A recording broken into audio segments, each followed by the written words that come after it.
Well, today is a lovely day here at the Abbey. We have some of our wonderful Dharma brothers and sisters with us.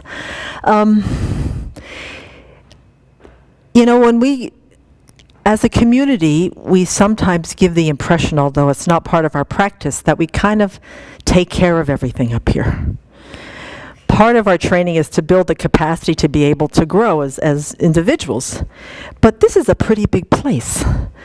And because we have this reciprocal relationship with our lay friends, it's really important that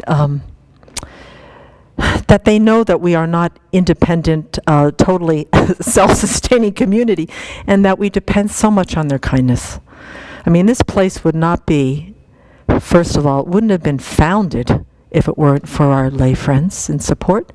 We wouldn't have the buildings, we wouldn't have the space, we wouldn't have the texts, we wouldn't have the food, we wouldn't have every possible light, lamp, door, carpet, fork, spoon, anything, if it weren't for the kindness of our lay friends.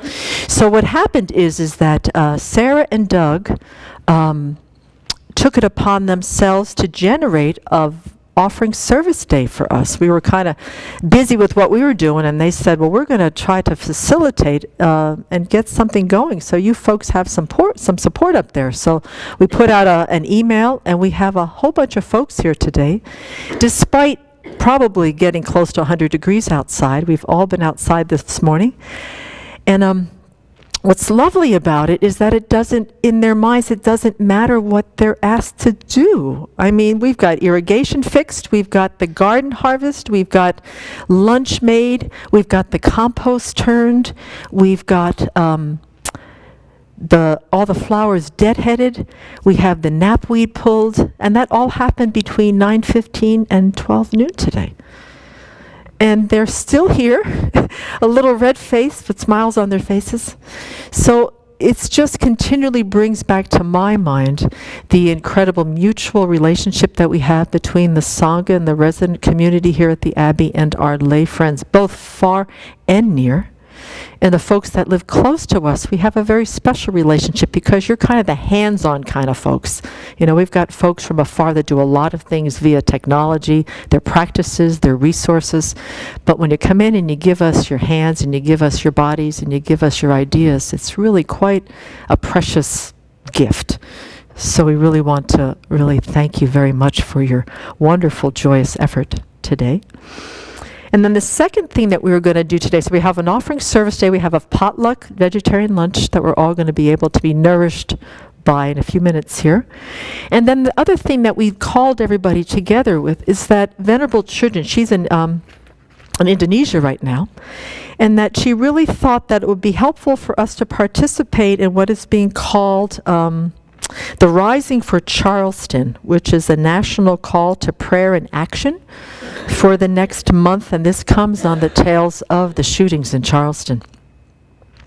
And so she sent an email, and we're going to do a little something this afternoon. But here's what the first page of this email says. And as spiritual practitioners, people who yearn to really develop and cultivate all of their good qualities, when I read this, it really resonated. It is time for every American to decide which side of history they will be on.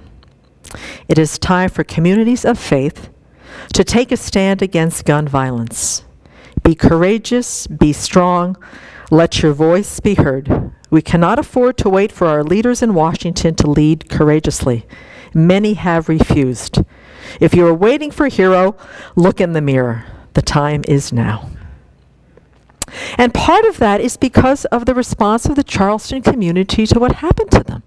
The other thing, they're also these great teachers because they're talking to us about forgiveness. They're talking about not retaliating.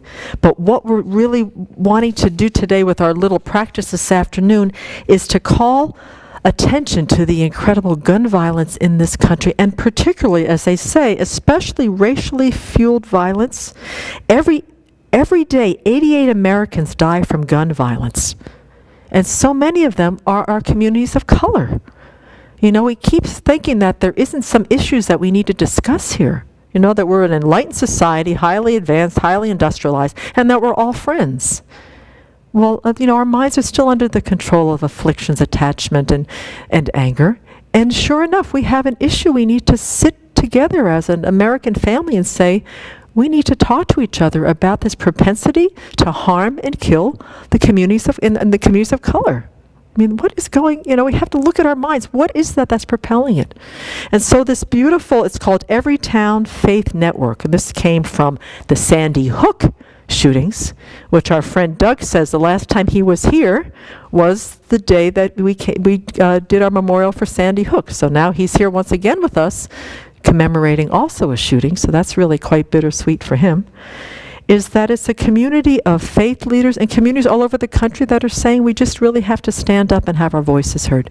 So today we're going to do a Chenrezig practice in our own way to put that beautiful energy and virtue and merit into this, community far and near of wishing to create the causes for profound change.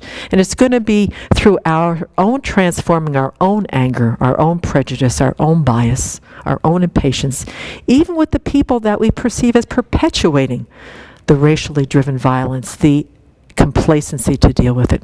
So we really want to work on our own minds first and foremost and all, because then we can really stand clearly and not be having something in the background saying, I haven't dealt with my issues, but you better deal with yours.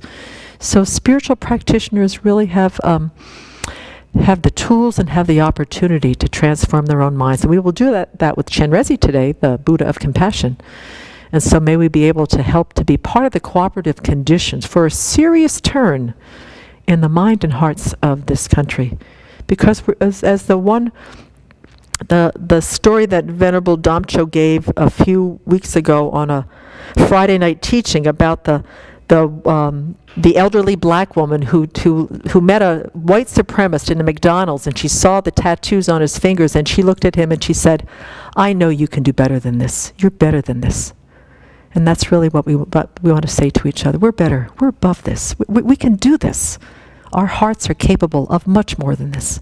And so let's really support each other today and every day to really cultivate compassion, forgiveness, and courage in our own minds and hearts. And by extension, may we be able to spread that throughout the world.